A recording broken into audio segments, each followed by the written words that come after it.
Hi friends, welcome to government jobs portal. So మనం group D previous papers maths 500 bits చెప్పుకుంటా ఉన్నాం. So part 8కి రావడం జరిగిందండి. So first part నుంచి 7th part వరకు చూడకపోతే కంపల్సరీగా చూడండి. అలాగే జీజేపీ తెలుగు అని మా ఆండ్రాయిడ్ యాప్లో reasoning, arithmetic, modern history and AP history paid classes ఉన్నాయి. తప్పకుండా ఇంట్రెస్ట్ ఉన్న వాళ్ళు ఎన్రోల్ చేసుకోవచ్చు అనమాట. క్లియర్గా చూసుకొని టోటల్ మనం 20 క్వశ్చన్స్ అయితే ఈ వీడియోలో చూడడం జరుగుతుంది, రైట్? సో ఒక టూ ఆర్ త్రీ క్వశ్చన్స్ మీరే కామెంట్స్లో ఆన్సర్ చేయాల్సి ఉంటుందండి. సో ఈజీ క్వశ్చన్స్ మీకు చెప్పడం జరుగుతుంది అనమాట ఆన్సర్ చేయడానికి. సో అలాగే తప్పకుండా ఈ వీడియోని లైక్ అయితే కంపల్సరీగా చేయండి. మీ నుంచి మేము కోరుకునేది అదొకటే అనమాట. Okay, so first 141st question మనం చూద్దాం. Soham is 10 years younger than Partha. 8 years ago 3 times the age of Soham was 4 more than twice the age of Partha. Find Soham's present age అంటున్నారు. చూడండి, పార్థ కంటే సోహం వచ్చేసి 10 సంవత్సరాలు చిన్నవాడంట. ఓకే, 8 సంవత్సరాల క్రితం 3 సోహం వయసు 2 రెట్ల పార్థ వయసు కంటే 4 ఎక్కువ. అలా అయితే సోహం ప్రస్తుత వయసు ఎంత అంటున్నారు. క్లియర్గా మనకు ఒకటి చెప్పారు, ఏంటి? సోహం పార్థ మధ్యన ఏజ్ మధ్యన డిఫరెన్స్ ఎంత? 10 సంవత్సరాలు. ఓకే, సోహం చిన్నవాడు, పార్థ పెద్దవాడు. ఇద్దరి మధ్యన ఏజ్ డిఫరెన్స్ 10 సంవత్సరాలు. సో ఇప్పుడు మనం ఒకటి గుర్తుపెట్టుకోవాలి, ఏంటి? ఏజ్ డిఫరెన్స్ 10 సంవత్సరాలు అంటే వాళ్ళు ఇంక ఎప్పుడు చూసినా సరే వాళ్ళ ఏజ్ డిఫరెన్స్ 10 సంవత్సరాలే ఉంటుంది, అవునా? సో 8 years ఎగో అన్నారు. ఆ 8 years ఎగో కూడా వాళ్ళిద్దరి మధ్యన ఉన్న ఏజ్ డిఫరెన్స్ ఎంత ఉంటుంది? 10 ఉంటుందన్నమాట.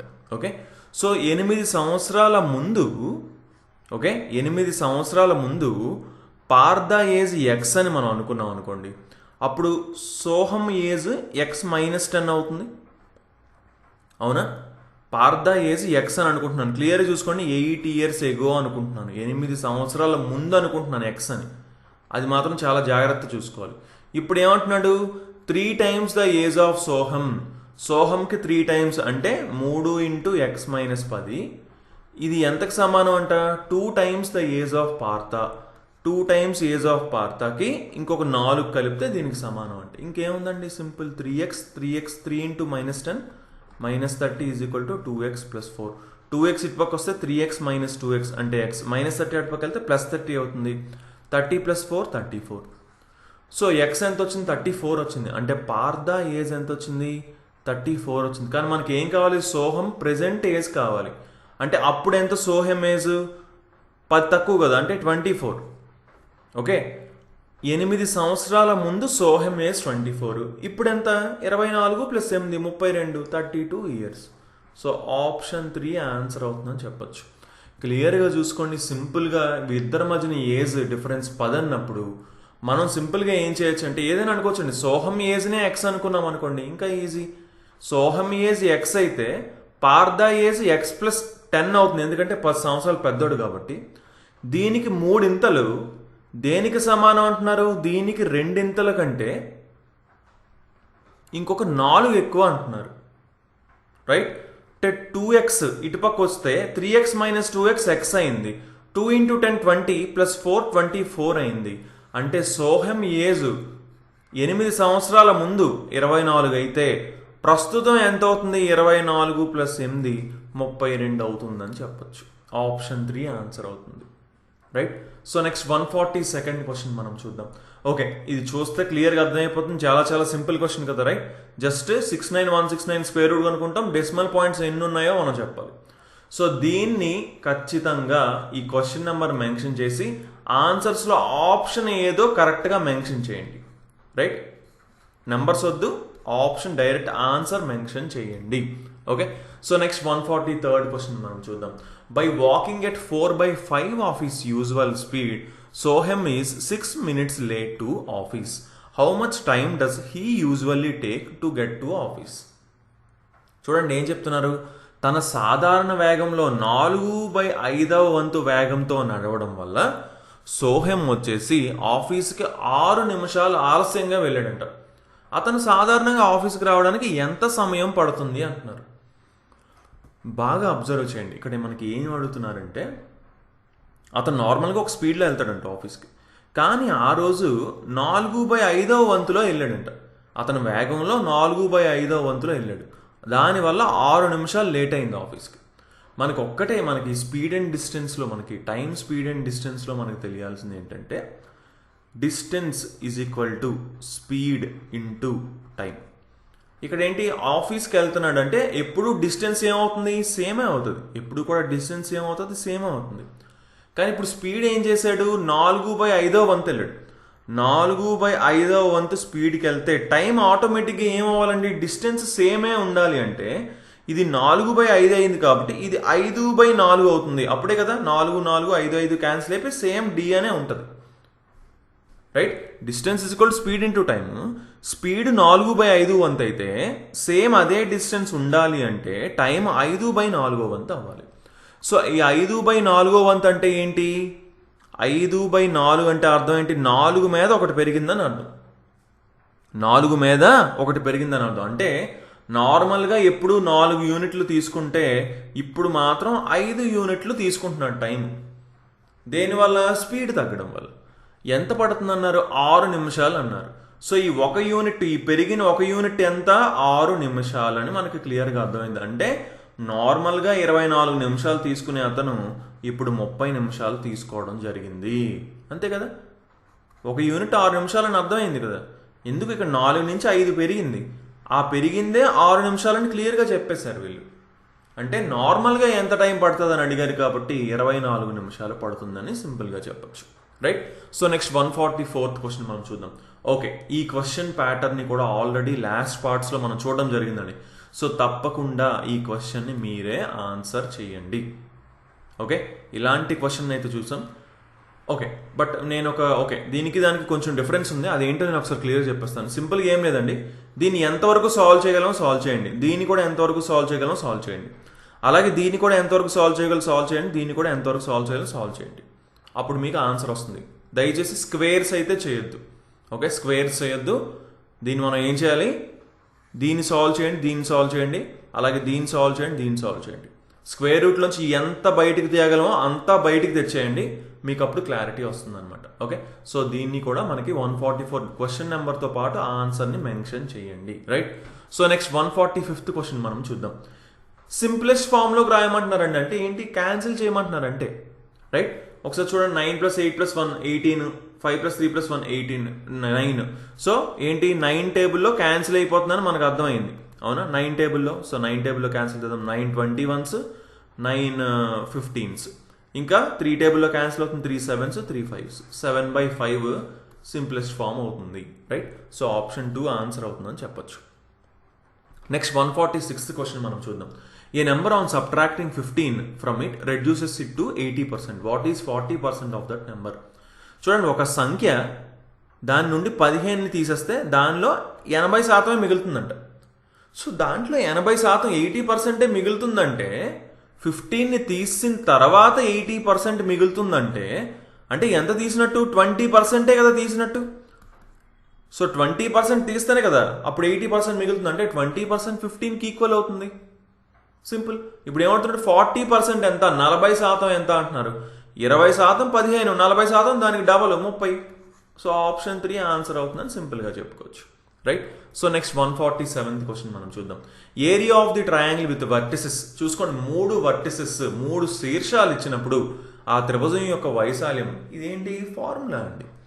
ఏంటి ఫార్ములా అంటే ఒకసారి చూడండి, x1 y1, x2 y2, x3 y3 అనే 3 వర్టిసెస్, 3 శీర్షాలు ఉన్నప్పుడు ఒక ట్రయాంగిల్కి దాని ఫార్ములా, దాని ఏరియా ఫార్ములా, వైశాల్యం ఫార్ములా ఏంటంటే half into okay x1 into y2 minus y3 plus x2 into y3 minus y1 plus x3 into y1 minus y2. Simple. ఏముంది, 1 2 3, 2 3 1, 3 1 2 అంతే. Okay, x1 into y2 minus y3, first వచ్చేసి x1, తర్వాత x2, తర్వాత x3 into y2 minus y3, y3 minus y1, y1 minus y2. Simple అండి. దీంట్లో మనం substitute చేసుకుంటే వెంటనే ఆన్సర్ వచ్చేస్తుంది. ఒకసారి ఫాస్ట్గా చూద్దాం. హాఫ్ ఇంటూ x1 అంటే ఫస్ట్ స్టార్టింగ్లో ఉంది ఏంటి ఏ, ఇంటూ y2 మైనస్ y3 అంటే c ప్లస్ ఏలోంచి a ప్లస్ b తీయాలి. ఏ పోతే c మైనస్ b మిగులుతుంది. ఓకే, తర్వాత x2 అంటే ఇక్కడ ఏంటి b into y3 minus y1 అంటే a ప్లస్ bలోంచి b ప్లస్ c తీయాలంటే b పోతే a మైనస్ c మిగులుతుంది ప్లస్ x3 అంటే ఏంటి ఇక్కడ c into y1 minus y2 అంటే b ప్లస్ c నుంచి c ప్లస్ a తీసేయాలి c పోతుంది అంటే b మైనస్ a మిగులుతుంది. సింపుల్ చూస్తేనే మీకు అర్థం అయిపోవాలి ఏంటి ఇక్కడ ఏసీ ఇది మైనస్ ఏబి, ఇది ప్లస్ ఏబి, ఇది మైనస్ బీసీ, ఇది ప్లస్ బీసీ, ఇది మైనస్ సిఏ. సో అన్నీ క్యాన్సిల్ అయిపోతున్నాయండి, క్యాన్సిల్ అయిపోయి 0 వస్తుంది అనమాట. ఏంటిది ఇది ఏసీ మైనస్ ఏబి, ఇది బిఏ మైనస్ బీసీ, ఇది CB minus BA, right. So ఇక్కడ ఏంటి ఏబి బిఏ క్యాన్సిల్ అయిపోతున్నాయి. ఓకే, ఇది బీసీ అండి. ఓకే, సో బీసీ క్యాన్సిల్ అయిపోతుంది, ఇది బిఏ. సో ఏబి క్యాన్సిల్ అయిపోతుంది, మొత్తం అన్నీ కూడా క్యాన్సిల్ అయిపోతున్నాయి. ఓకే, ఇదండి సిఏ, రైట్, ఇది CA. So minus CA plus CA మొత్తం క్యాన్సిల్ అయిపోయి 0 మిగులుతుంది అనమాట. ఓకే, సో ఆన్సర్ ఏంటి ఆప్షన్ 3 0 అని సింపుల్గా చెప్పొచ్చు. సో మనకి ఇక్కడ తెలియాల్సింది ఏంటి, 3 వర్టిసెస్ ఇచ్చినప్పుడు ట్రయాంగిల్ యొక్క ఏరియా వైశాల్యం ఫార్ములా తెలియాలి. నెక్స్ట్ 148th క్వశ్చన్ మనం చూద్దాం. ఓకే, క్వశ్చన్ నేను ఒకసారి క్లియర్గా చెప్పేస్తాను. 6 స్కిల్డ్ లేబర్స్ అంటే నైపుణ్యం కలిగిన కార్మికులకి 6కి ఒక పని చేయడానికి 8 రోజులు పడుతుందంటండి. అదే 9 మంది అన్స్కిల్డ్ లేబర్స్ అంటే నైపుణ్యం లేని కార్మికులైతే వాళ్ళకి 12 రోజులు పడుతుందంట. అలా అయితే ఇప్పుడు క్వశ్చన్ ఏం అడుగుతున్నారంటే 4 స్కిల్డ్ లేబర్స్ మరియు 18 అన్స్కిల్డ్ లేబర్స్ అంటే నైపుణ్యం లేని వాళ్ళు, నైపుణ్యం ఉన్నవాళ్ళు 4, నైపుణ్యం లేని వాళ్ళు 18 మంది. వీళ్ళిద్దరూ కలిస్తే ఎన్ని రోజులు పడుతుంది అదే పని చేయడానికి అని అడుగుతున్నారు. ఇప్పుడు 4కి ఎన్ని రోజులు పడుతుంది అనేది ఫస్ట్ మనం చూసుకోవాలి. 6 స్కిల్డ్ లేబర్స్ అంటే నైపుణ్యం కలిగిన వాళ్ళకి, ఇది స్కిల్డ్ ఇది అన్స్కిల్డ్. ఓకే, 8 రోజులు పడుతుంది. 4కి ఎన్ని రోజులు పడుతుంది అంటే ఒకరికి ఎన్ని రోజులు పడుతుందని, ఒకరికి 6 × 8 48 రోజులు పడుతుంది. ఒకరికి 48 రోజులు పడుతుంది. 6కి 8 రోజులు అంటే ఒకరికి అంటే 6 × 8 48, సారీ 48 అండి, 84 కాదు. ఓకే, అంటే ఒకరికి 48 రోజులు పడుతుంది. 4/4 అంటే 12 రోజులు పడుతుంది. 4 అయితే 12 రోజుల్లో చేస్తారు. సో 4 ఎన్ని రోజుల్లో చేస్తారు, 12 డేస్లో చేస్తారు. అలాగే ఇక్కడ 18 మంది అన్స్కిల్డ్, 9 మంది అన్స్కిల్డ్ 12 రోజులు పడుతుంది. 9 మందికి 12 రోజులు పడితే 18 మంది అంటే డబల్ మందికి సగం రోజులు పడుతుంది, అంతేనా, 6 రోజులు పడుతుంది. సింపుల్. ఇప్పుడు ఏమడుతున్నారు, 4 స్కిల్డ్ 18 అన్స్కిల్డ్ కలిస్తే ఎన్ని రోజుల్లో ఈ పనిని చేస్తారంటున్నారు. వీళ్ళకి 12 రోజులు, వీళ్ళకి 6 రోజులు అంటే పూర్తి వర్క్ని, ఈ రెండింటికి ఎల్సిఎం 12 యూనిట్లని మనం అనుకుంటే రోజుకి ఇతను 1 యూనిట్ చేస్తారు, వీళ్ళు రోజుకి 2 యూనిట్లు చేస్తారు. అంటే ఇద్దరు కలిసి మొత్తం 3 యూనిట్లు చేస్తున్నారు. సో 3 యూనిట్లు చొప్పున 12 యూనిట్లకి ఎన్ని రోజులు పడుతుంది, 4 రోజులు పడుతుంది. సో వీళ్ళిద్దరూ కలిసి 4 రోజుల్లో పనిని పూర్తి చేస్తారు అంటే ఆప్షన్ 1 ఆన్సర్ అవుతుందని చెప్పొచ్చు. ఓకే, క్వశ్చన్ క్లియర్గా చూసుకుంటే వెంటనే ఆన్సర్ చేయగలుగుతాం. సో నెక్స్ట్ 149th క్వశ్చన్ మనం చూద్దాం. Cost price of 18 apples is the same as selling price of 16 apples. Find the gain percentage. చూడండి, 18 యాపిల్ యొక్క కొన్న ధర 16 యాపిల్ యొక్క అమ్మిన ధరకు సమానం అయితే లాభం శాతం కనుక్కోమంటున్నారు. సింపుల్ అండి, దీన్ని ఎలా చేస్తాం చూడండి.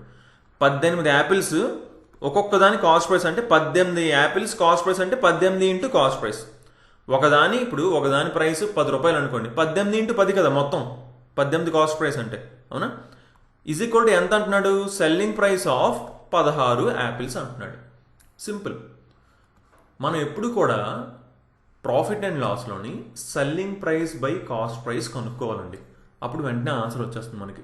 ఇప్పుడు selling price by cost price కనుక్కుందాం. Selling price by cost price అంటే దీన్ని ఇటుపక్క పంపించాం అంటే దీన్ని ఇటుపక్క పంపిస్తాం అంటే 18/16. ఓకే, సో 18/16 క్యాన్సిల్ చేయండి, 2 9s 2 8s 9/8 అండి.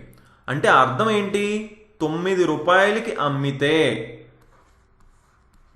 8 రూపాయలు కొని 9 రూపాయలకి అమ్మాడని అర్థం. Selling price by cost price కనుక్కుంటే మనకు అర్థం అవుతుంది ఏంటి అంటే ఈ రెండు ఈ నిష్పత్తిలో ఉన్నాయని అర్థం. అంటే 8 రూపాయలు కొంటే 9 రూపాయలకి అమ్ముతున్నాడు. ఓకే, అంటే ఏంటి, రూపాయి లాభం పొందుతున్నాడు. ఎంతకి, 8 రూపాయల మీద రూపాయి లాభం అంటే 1/8 ఫ్రాక్షన్లో ఎంత అండి, 12.5%. సో అంటే 12.5% లాభం పొందుతున్నాడు అని చెప్పొచ్చు. చూసుకోండి, చాలా చాలా ఇంపార్టెంట్ మెథడ్ అండి. ఇలా మనం చాలా ఈజీగా సాల్వ్ చేసుకోవచ్చు. ఓకేనా? సో నెక్స్ట్ 150 క్వశ్చన్ మనం చూద్దాం. వాటర్ ట్యాంక్ 5 మీటర్ల పొడవు, 5 మీటర్ లాంగ్, 3 మీటర్ బ్రాడ్, 3 మీటర్ల వెడల్పు, 1 మీటర్ డీప్, 1 మీటర్ లోతు అయితే ఎన్ని లీటర్లు పడతాయి అంటున్నారు. సో ఏంటి మనకి ఇక్కడ వాల్యూమ్ కనుక్కుంటాం. వాల్యూమ్ ఏంటి? L into B into H అంటే 5 ఇంటూ 3 ఇంటూ 1 ఎంత? 5 3 15 ఇంటూ 1 15. కానీ ఇక్కడ ఏంటి? Metre into metre into metre అంటే మీటర్ క్యూబ్ అండి. 15 మీటర్ క్యూబ్. 1 మీటర్ క్యూబ్ అంటే 1000 లీటర్లు. ఇది ఖచ్చితంగా తెలియాలి మనకి. 1 మీటర్ క్యూబ్ అంటే 1000 లీటర్లు. సో 15 మీటర్ క్యూబ్ అంటే 15,000 లీటర్లు అంటే 15,000 లీటర్లు. అంటే ఆప్షన్ 4 ఆన్సర్ అవుతుందని చెప్పచ్చు. చూసుకోండి, చాలా ఇంపార్టెంట్ అనమాట. 1 metre cube is equal to 1000 litres అనేది తెలియాలి. అప్పుడే మనం దీన్ని ఆన్సర్ చేయగలుగుతాం. సో నెక్స్ట్ 150 ఫస్ట్ క్వశ్చన్ మనం చూద్దాం. In a test +5 marks are given for every right answer. Okay, సింపుల్గా చెప్పేస్తానండి. ఒక రైట్ ఆన్సర్కి 5 మార్కులు ఇస్తారంట. రాంగ్ ఆన్సర్కి 2 మార్కులు తీసేస్తారంట. ఇది రైట్ ఆన్సర్, ఇది రాంగ్ ఆన్సర్.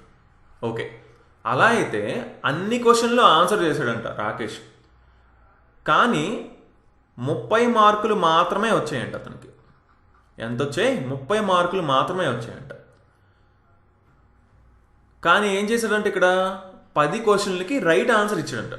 10 క్వశ్చన్స్కి రైట్ ఆన్సర్ ఇచ్చినప్పటికీ 30 మార్కులే వచ్చాయి. అంటే అతను ఎన్ని రాంగ్ ఆన్సర్లు చేశాడు అని అడుగుతున్నారు.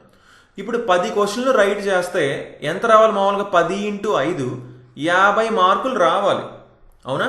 50 మార్కులు రావాలి ఓన్లీ రైట్లే చేసి ఉంటాయి 10 క్వశ్చన్లు. కానీ ఎంత వచ్చాయి? 30 మార్కులు వచ్చాయంటే 20 మార్కులు తగ్గాయి. ఏం తగ్గాయి? ఎంత తగ్గాయి? 20 మార్కులు తగ్గాయి. సో 20 మార్కులు తగ్గాయి అంటే ఎన్ని రాంగ్ చేసి ఉంటాడండి? ఒక క్వశ్చన్కి 2 మార్కులు తీస్తున్నారు రాంగ్ చేస్తే. 20 మార్కులు అంటే 10 క్వశ్చన్లు. సింపుల్. సో 10 క్వశ్చన్లు రాంగ్ చేశాడు. అంటే 10 రైట్ చేశాడు, 10 రాంగ్ చేశాడు. సో 10 రాంగ్ చేశాడు. How many incorrect answers had ఈ అటెంప్టెడ్? Incorrect answers 10. ఓకే, అసలు ఈ మైనస్ అనేది దీనికి రీజనబుల్గా లేదండి. ఓకే, అసలు ఈ మైనస్ అనేది ఉండకూడదు. ఎందుకంటే ఇక్కడ ఎన్ని ఇన్కరెక్ట్ ఆన్సర్స్ చేశానండి, ఎన్ని మార్క్స్ తగ్గాయని ఏమో అడగట్లేదు ఇక్కడ. రైట్, ఎన్ని ఇన్కరెక్ట్ ఆన్సర్స్ ఇచ్చాడు? 10. Okay, so next 150 second question మనం చూద్దాం. Find the ratio of the measures of the interior angles of a regular octagon to that of a regular dodecagon. చూసుకోండి, ఆక్టగన్ అంటే 8 సైడ్స్ ఉంటాయి, డోడెకాగన్ అంటే 12 సైడ్స్ ఉంటాయి. Okay, ఖచ్చితంగా ఇది తెలిస్తేనే ఆన్సర్ చేయగలుగుతాం. ఓకే, ఇంటీరియర్ యాంగిల్ ఎలా కనుక్కుంటాం? ఇప్పుడు ఫస్ట్ ఆక్టగన్ యొక్క ఇంటీరియర్ యాంగిల్ ఎలా కనుక్కుంటాం? ఈ రెండింటి రేషియో అన్నారండి. ఇంటీరియర్ యాంగిల్స్ యొక్క రేషియో అన్నారు. ఇంటీరియర్ యాంగిల్ అంటే లోపల ఉన్న యాంగిల్. అంటే ఫర్ ఎగ్జాంపుల్ చూడండి, మనకి ఈ పాలిగాన్స్లో ఇప్పుడు ఏంటిది? ఇది 1 2 3 4 5 6 సైడ్స్ ఉన్నాయండి. ఓకే, మొత్తం ఎన్ని సైడ్స్ ఉన్నాయి? 6 సైడ్స్ ఉన్నాయి. 6 సైడ్స్ ఉన్నప్పుడు మనం ఇంటీరియర్ యాంగిల్ ఎలా కనుక్కుంటాము అంటే ఈ 6ని 360ని 6తో డివైడ్ చేస్తాం. ఎన్ని సైడ్స్ అయితే ఉన్నాయో దాంతో డివైడ్ చేస్తాం. ఎంత వచ్చింది? 60 డిగ్రీస్ వచ్చింది. అవునా? 360 డిగ్రీస్ని 6తో డివైడ్ చేస్తే 60 డిగ్రీస్ వచ్చింది, 60 డిగ్రీలు వచ్చింది. ఆ 60 డిగ్రీలు ఏంటి అంటే చూడండి, ఇక్కడ ఉన్న ఎక్స్టీరియర్ యాంగిల్ అనమాట 60. ఇది 60 అయినప్పుడు లోపలిది ఏమవుతుంది? 180లోంచి 60 తీసండి, 120 అవుతుంది. సో ఇదంతా కూడా ఏమవుతుంది? 120 అవుతాయి అనమాట. ఇవన్నీ కూడా ఏమవుతాయి? 120 అవుతాయి. ఇదేంటిది? రెగ్యులర్ పాలిగాన్లో మాత్రమే. చూసుకోండి, రెగ్యులర్ పాలిగాన్. చూసుకోండి, ఇక్కడ రెగ్యులర్ ఆక్టగాన్ అన్నారు, రెగ్యులర్ డోడెకాగన్ అన్నారు. ఓకే, సో మనకి ఏం చెప్తున్నాను నేను ఇక్కడ? నెంబర్ ఆఫ్ సైడ్స్ తెలిసినప్పుడు ఇంటీరియర్ యాంగిల్ ఎలా కనుక్కోవాలో చూసాం. అవునా? ఇప్పుడు నెంబర్ ఆఫ్ సైడ్స్ దీనికి 8, దీనికి నెంబర్ ఆఫ్ సైడ్స్ దీనికి 12 భుజాలు ఉన్నాయి, దీనికి 8 భుజాలు ఉన్నాయి. లోపల ఉన్న యాంగిల్, ఇంటీరియర్ యాంగిల్ ఎలా కనుక్కోవాలంటే ఫస్ట్ ఏం చేయాలి? 360/8 చేయాలి. ఇక్కడ ఏం చేయాలి? 360/12 చేయాలి. 360/8 8 4 32 8 5 40 45 డిగ్రీలు. ఇదంతా 12 3 36 30 డిగ్రీలు. ఇప్పుడు ఏం చేయాలి? 180లోంచి 45 తీసేయాలి, అంటే 135 డిగ్రీలు. ఇది ఇంటీరియర్ యాంగిల్ అండి ఆక్టగన్కి. ఓకే, 180 నుంచి 30 తీసేయండి, 150 డిగ్రీలు. ఇది ఇంటీరియర్ యాంగిల్ దేనికి? డోడెకాగన్కి. ఇప్పుడు ఈ రెండింటి నిష్పత్తి అడుగుతున్నారు 135కి 150కి. ఓకే, 135:150 అడుగుతున్నారండి అంతే. 15 టేబుల్లో 15 9s 15 10s అంటే 9:10 ఆన్సర్ అవుతుందని సింపుల్గా చెప్పుకోవచ్చు. ఓకే, వెరీ ఈజీ క్వశ్చన్ అనమాట. సో నెక్స్ట్ 153rd క్వశ్చన్ మనం చూద్దాం. సీత వచ్చేసి 8 పెన్నుల్ని, ఓకే 8 పెన్నుల్ని 7 రూపాయలు కొన్నారంట. ఓకే, అలాగే 6 పెన్నుల్ని 5 రూపాయలకి అమ్మారంట. అలా అయితే నష్టమా లాభమా, ఏమొచ్చింది, లేకపోతే రెండూ కాదా, ఏంటని అడుగుతున్నారండి. చూసుకోండి, ఇలాంటి క్వశ్చన్స్ని చాలా చాలా ఈజీగా సాల్వ్ చేయాలంటే ఫస్ట్ అండ్ ఫార్మోస్ట్ అని చూసుకోండి. ఇక్కడ ఏంటి, 8 పెన్నులు 7 రూపాయలకి అమ్మారు, 6 పెన్నులు 8 పెన్నులు 7 రూపాయలు కొన్నారు, 6 పెన్నుల్ని 5 రూపాయలకి అమ్మారు. ఓకే, సింపుల్గా ఏం చేయొచ్చు అంటే ఈ రెండింటిని ఈక్వల్ చేసేయచ్చండి. అంటే ఇక్కడ పెన్నల్స్ ఏమున్నాయి అనుకోండి, అర్థమైపోద్ది వెంటనే. ఇప్పుడు 8కి 6కి ఎల్సిఎం ఎంత, 24 కదా. అంటే దీన్ని 3తో మల్టిప్లై చేసేద్దాం, అంటే దీన్ని కూడా 3తో మల్టిప్లై చేయాలి. దీన్ని 4తో మల్టిప్లై చేద్దాం, అంటే దీన్ని కూడా 4తో మల్టిప్లై చేయాలి. అంటే 24 పెన్నుల్ని 7 into 3 అంటే 21 రూపాయలకి కొన్నారు. అదే 24 పెన్నుల్ని 4 into 5 అంటే 20 రూపాయలకి అమ్మారు. సో 21 రూపాయలకి కొని 20 రూపాయలకి అమ్మితే రూపాయి నష్టం వచ్చింది. ఎంత మీద, 21 రూపాయల మీద రూపాయి నష్టం వచ్చింది. దీని శాతం కింద మార్చాలంటే into 100. So 100/21% loss. First option answer అవుతుందని చెప్పొచ్చు. చూసుకోండి ఎంత ఈజీగా చేయొచ్చు, క్లియర్. యాక్చువల్లీ చూసిన వెంటనే చేసేయచ్చండి. చూసుకోండి, ఇది 8 పెన్స్, ఇది 6 పెన్నులు కదా. సో 8 into 3 6 into 4 చేద్దాం, అంటే 7 into 3 21, 5 into 4 20, 21 రూపీస్ కొని 20 రూపీస్కి అమ్మితే రూపాయి నష్టం వచ్చింది. ఎంత మీద, 21 మీద. 21 రూపాయల మీద రూపాయి నష్టం వచ్చి అప్పుడు 20 అయింది, అవునా. So 1/21 into 100%. సో 100/21% లాస్, నష్టం వస్తుందని చెప్పొచ్చు. నెక్స్ట్ 154th క్వశ్చన్ మనం చూద్దాం. Okay, from a class 1/4 opted to learn German. ఒక తరగతి నుండి 4వ వంతు జర్మన్ నేర్చుకోవడానికి ఎంచుకున్నారంటండి. Okay, 4/5 of the remaining students choose Italian. మిగిలిన విద్యార్థుల్లో 4/5 వంతు మంది ఇటాలియన్ ఎంచుకున్నారు. బాగా అబ్జర్వ్ చేయాలి. ఫస్ట్ ఇక్కడ ఏం చెప్తున్నారు, 1/4 వంతు క్లాసులోని జర్మన్ నేర్చుకుంటున్నారంటండి. ఓకే, మిగిలిన వాళ్ళు ఎంత ఉంటారు, 3/4 వంతు ఉంటారు. ఈ మిగిలిన వాళ్ళలో 4/5 వంతు అంట. ఈ మిగిలిన వాళ్ళలో 4/5 వంతు అంటున్నారు. ఓకే, వీళ్ళు ఏం నేర్చుకుంటున్నారంటే క్యాన్సిల్ చేయండి అంటే 3/5 అండి, అవునా. ఇది ఎంత వచ్చింది, 3/5 వచ్చింది. సో ఈ 3/5 వంతు ఏం నేర్చుకుంటున్నారంట, వీళ్ళు ఇటాలియన్ నేర్చుకుంటున్నారంట. ఓకే, తర్వాత ఏమంటున్నారు, 2/3 of the remaining students decide to learn French. Okay, తర్వాత మిగిలిన వాళ్ళు మళ్ళీ అందులోని 2/3 వంతు. క్లియర్గా చూసుకోండి. ఫస్ట్ దీంట్లో చాలా మంది కన్ఫ్యూజ్ అవ్వడానికి ఛాన్సెస్ ఉన్నాయండి, అందుకని ఒకసారి నేను చాలా క్లియర్గా చెప్పడం జరుగుతుంది, రైట్.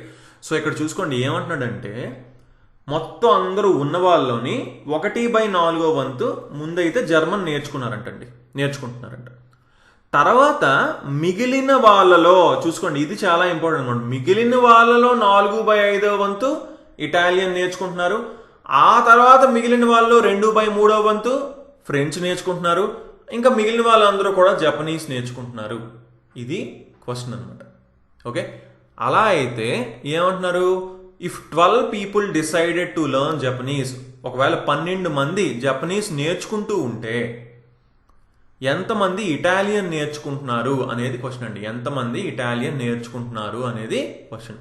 ఓకే, సో క్లియర్గా చూసుకోండి, 1/4 వంతు జర్మన్ నేర్చుకుంటున్నారు.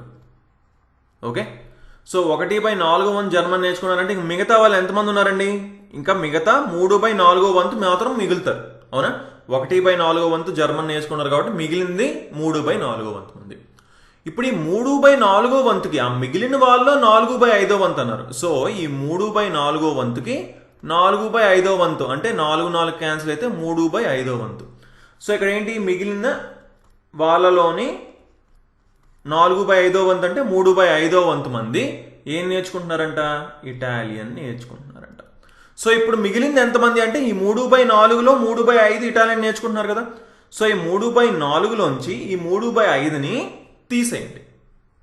ఓకే, సో ఇప్పుడు ఏంటి 3/4లోంచి ఈ 3/5వ వంతుని తీసేద్దాం. సో ఎల్సిఎం ఎంత వచ్చింది? 20 వచ్చింది. So 5 3s 15, 4 3s 12, 15 - 12 3. సో మిగిలిన వాళ్ళు ఎంతమంది? ఇప్పుడు 3/20వ వంతు మంది మిగిలారు ఫైనల్గా. ఓకే, ఇప్పుడు వీళ్ళల్లో 2/3వ వంతు మంది ఫ్రెంచ్ నేర్చుకుంటారంట. సో దీనికి 2/3వ వంతు అంటే 2/3 ఇంటూ 3/20. 3 క్యాన్సిల్ అయితే 2/20. 2/20 అంటే 1/10.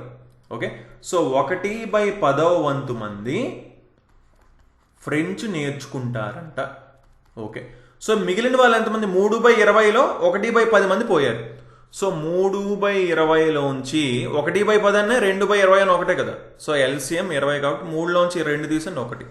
అంటే ఫైనల్గా మిగిలింది 1/20వ వంతు మంది. వాళ్ళు ఏం నేర్చుకుంటున్నారంట? జపనీస్ నేర్చుకుంటున్నారంట ఫైనల్గా. Okay, simple. ఇప్పుడు క్వశ్చన్ ఏంటి?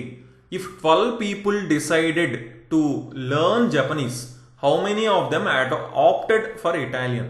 అంటే ఈ 1/20వ వంతు ఎంతకు సమానం అంటున్నారు? 12 మందికి సమానం అంటున్నారు. అంటే 1 ఎంతకు సమానం? 20 × 12 240. అంటే మొత్తం కలిసి 240 మంది ఉన్నారండి అని చెప్తున్నాడు వాడు. ఓకే, మొత్తం 240 మంది ఉంటే ఇటాలియన్ ఎంతమంది నేర్చుకుంటున్నారు? ఇటాలియన్ 3/5వ వంతు మంది నేర్చుకుంటున్నారంటే 240కి 3/5వ వంతు.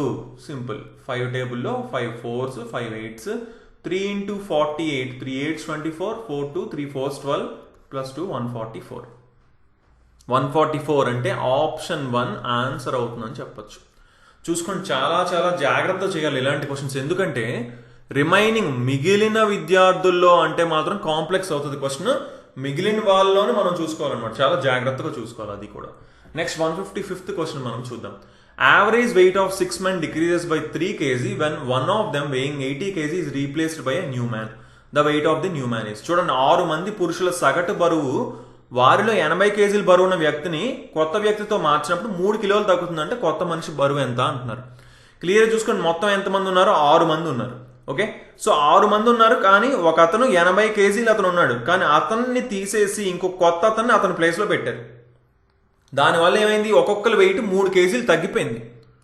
ఒక్కొక్కరి వెయిట్ ఏమైంది? 3 kg తగ్గింది. అంటే యావరేజ్ వెయిట్ ఏమైంది? 3 kg తగ్గింది. అంటే ఒక్కొక్కరి వెయిట్ అప్రాక్సిమేట్గా 3 kg తగ్గింది అని దాని అర్థం. ఓకే, సో ఒక్కొక్కరి వెయిట్ 3 kg తగ్గింది అని అంటే ఏంటి ఇప్పుడు అర్థం? చూడండి, మొత్తం ఎంతమంది ఉన్నారు? 6 మంది ఉన్నారు. 6 3 ఎంత? 18. అవునా? 6 3s ఎంత? 18. మెయిన్గా మనం మాట్లాడుకుంటే ఇక్కడ ఏంటి? ఈ 5గురు వెయిట్ ఉందా? ఈ 5గురు వెయిట్, ఆ 5 3s 13 అనేది 5 3s 15 అనేది తగ్గాలి. అవునా? అలాగే ఈ 6వ అతను కూడా వెయిట్ కూడా 3 kg తగ్గాలి. సో మొత్తం 18 kg తగ్గాలండి. మొత్తం ఈ 80కి 18 kg తగ్గినప్పుడు మాత్రమే, ఇప్పుడు 80లోంచి 18 తీసేస్తే 62 kg వచ్చింది. ఈ 18 kg తగ్గినప్పుడు మాత్రమే మొత్తం సగటు అనేది 3 kg తగ్గుతుంది. ఎందుకు? మొత్తం 18 తగ్గితే 6 మందికి యావరేజ్గా చూసుకుంటే ఒక్కొక్కరికి 3 వచ్చింది. అవునా? సో అప్పుడే 18 తగ్గుతుంది అనమాట. అంటే కొత్తగా వచ్చిన వ్యక్తికి 62 kg బరువు అనేది ఉంటుందన్నమాట. ఓకే, ఒకసారి మళ్ళీ క్లియర్గా చూద్దాం. చూసుకోండి, చాలా చాలా ఇంపార్టెంట్ అండి యావరేజెస్లోని. ఇది ఏంటి అంటే ఒకసారి చూడండి, 6 మంది ఉన్నారు. ఓకే, 1 2 3 4 5 6 మెంబర్స్ ఉన్నారు. ఓకే, ఇందులోని ఒక అతను వెయిట్ మాత్రమే తెలుసు, ఎంత? 80 kg అంట. ఇతని ప్లేస్లో ఒక కొత్త అతన్ని పెట్టారు. దానివల్ల ఏమైందంటే మొత్తం యావరేజ్ వెయిట్ వచ్చేసి 3 kg తగ్గింది. యావరేజ్గా 3 kg తగ్గింది అంటే అర్థం ఏంటి అంటే ఒక్కొక్కరి నుంచి 3 kg తగ్గింది అని మనం అనుకోవచ్చు అనమాట. యావరేజ్ని మనం ఇలా కూడా అనుకోవచ్చు. ఓకే, ఖచ్చితంగా ఒక్కొక్కరి నుంచి తగ్గిందని కాదు, కానీ మనం అనుకోవచ్చు. సో అంటే ఏంటి, ఏం జరిగింది అంటే ఇక్కడి నుంచి ఒక 3, ఇక్కడి నుంచి ఒక 3 kg, ఇక్కడి నుంచి ఒక 3 kg, ఇక్కడి నుంచి ఒక 3 kg, ఇక్కడి నుంచి ఒక 3 kg మొత్తం తగ్గింది అని అర్థం. సో ఈ 15 kg తగ్గింది. తగ్గి వెళ్ళి ఇక్కడ యాడ్ అవుతుంది అనమాట, ఇతనికి యాడ్ అవుతుంది. ఓకే, అండ్ సిక్స్త్ మెంబర్ది ఎంత, ఇంకొక 3 kgs. సో మొత్తం ఎంతండి, 18 kgs తగ్గాలి. సో 80లోంచి 18 తీసేయండి, 62 kgs వస్తుంది అనమాట. ఓకే, యాక్చువల్లీ దీన్ని చూసిన వెంటనే ఆన్సర్ చేసేచ్చండి. ఏంటి, 6 menకి 3 kgs తగ్గింది అంటే 18 kgs తగ్గిందని అర్థం ఫైనల్గా. సో మొత్తం 80 kgs నుంచి 18 తీసేయండి, 62 ఆన్సర్ అవుతుంది. Right. So next 156th question మనం చూద్దాం. ఇప్పుడు ఏంటి, ఒక రైట్ యాంగిల్ ట్రయాంగిల్లో ఉంటా. ఓకే, అంటే 90 degrees ఉంటుంది కదా, లంబకోణం ఉంటుంది కదా. ఒక యాంగిల్ 55 అంటున్నాడు, ఇంకొక యాంగిల్ ఎంత అంటున్నారు. ఎంత అండి, మొత్తం కలిపితే 180 రావాలి. ఈ 55కి ఇంకెంత కలపాలి, 35 కలిపితే అప్పుడు ఇది కూడా 90 అవుతుంది, ఇది 90, మొత్తం 180 అవుతుంది అనమాట. సో 35 degrees ఆన్సర్ అవుతుంది. సింపుల్ క్వశ్చన్ అండి, ఇందులో ఏం లేదు కాబట్టి వెంటనే చెప్పేసాను. Right. So next 157th question చూద్దాం. ఓకే, ఇది కొంచెం ఇంపార్టెంట్, క్లియర్గా చూడండి ఒకసారి. ఓకే, ఏది పెద్దది అంటున్నారు, ఏ ఫ్రాక్షన్, ఏ భిన్నం పెద్దది అని అడుగుతున్నారు. ఇప్పుడు ఈ ఫ్రాక్షన్స్ ఎప్పుడు కూడా ఏంటంటే డినామినేటర్లు ఈక్వల్గా ఉన్నాయనుకోండి చెప్పేయచ్చు, న్యూమరేటర్లు ఈక్వల్గా ఉన్నాయనుకోండి అప్పుడు కూడా చెప్పేయచ్చు. ఒకవేళ ఈక్వల్గా లేవనుకోండి, న్యూమరేటర్ని కానీ డినామినేటర్ని కానీ దేన్నైనా సరే ఈక్వల్ చేసుకునే ఛాన్స్, ఈజీ ఛాన్స్ దేనికైతే ఉందో అది చేసేయచ్చు. అది చేస్తే మనకు అర్థమైపోతుంది. ఓకే, సో ఇప్పుడు ఈ క్వశ్చన్ని మనం క్లియర్గా చూసుకుంటే న్యూమరేటర్ని ఈక్వల్ చేయడానికి ఈజీగా ఉందన్నమాట. ఎందుకు, 2 1s 2 6, 4 1s 4 5s. ఏంటి ఇప్పుడు ఏమైపోతుంది, ఇది 1/8, ఇది 1/6, ఇది క్యాన్సిల్ అవ్వదు అనుకోండి, అది పక్కన పెట్టండి, ఇది 1/5 అయిపోయింది. అవునా. సో ఇంకా మిగిలింది ఏంటి, ఇది మాత్రం మిగిలింది. దీన్ని కూడా ఏం చేయొచ్చు, 3తో డివైడ్ చేయండి 16ని, 5 point something ఎంత వస్తుంది. ఓకే, 5 point something వస్తుంది, వదిలేద్దాం. ఇప్పుడు ఏమంటున్నాడు, which of the following fractions is the largest, అన్నిటికంటే ఏది పెద్దది అంటున్నాడు. ఏది పెద్దది, న్యూమరేటర్స్ అన్ని సేమ్ ఉన్నాయి కదా. న్యూమరేటర్స్ అన్ని సేమ్ ఉన్నప్పుడు డినామినేటర్లో చిన్నది ఏదైతే చిన్నది ఉంటుందో ఆ ఫ్రాక్షన్ పెద్దది అవుతుంది. సో ఈ అన్నిట్లో డినామినేటర్లు దేనికి చిన్నగా ఉందండి, దీనికి చిన్నగా ఉంది. అంటే ఇది ఏంటిది, ఇది 4/20. సో 4/20 అన్నిటికంటే పెద్దది అని మనం చెప్పచ్చు. ఓకే, చూసుకోండి, ఇలా మనం సాల్వ్ చేసుకోవాలన్నమాట, అంతేగాని మళ్ళీ ఎల్సిఎం తీసుకొని అలా చేయకూడదండి. Okay, so next 158th question మనం చూద్దాం. A sells a bicycle to a profit of 20% to B and B sells it to C. Okay, ఇక్కడ 2B ఉండాలండి. ఓకే, 2B అండి ఇది. ఓకే, ఇక్కడ ఉంటుంది. Okay, A sells a bicycle to be at a profit of 20% and B sells it to C at a profit of 25%. If C pays ₹1500, what did A pay for it? చూడండి, ఒక సైకిల్ని ఏ వచ్చేసి 20% లాభంతో బీకి అమ్మాడంట. ఇప్పుడు ఏ కొంత price కొనుక్కున్నాడండి, దాంట్లో 20% లాభం. 20% అంటే ఫ్రాక్షన్లో ఏంటి, 1/5. అవునా, అంటే 5 మీద 1 లాభం, అంటే 6/5 వంతుకి ఎవరికి అమ్మాడు, బీకి అమ్మాడు. ఓకే, సో ఇప్పుడు బీలోని ఎంత వాటాకి బి ఏం చేశాడు, బి 25% లాభానికి, అంటే ఇప్పుడు ఇక్కడ ఉన్న ఈ 6/5 ఏకి బి కొనుక్కున్నాడా, దీనికే 25% లాభానికి అమ్మాడు. 25% అంటే ఎంత, 1/4 వంతు, అంటే 4 మీద 1 ఎక్కువ, అంటే 5/4 వంతుకి అమ్మాడు. ఎవరికి అమ్మాడు, సికి అమ్మాడు. సో ఇది సి 1500 చెల్లిస్తే, అంటే ఈ సి ఎంతకి సమానం అంటున్నారు, 1500కి సమానం అంటున్నారు.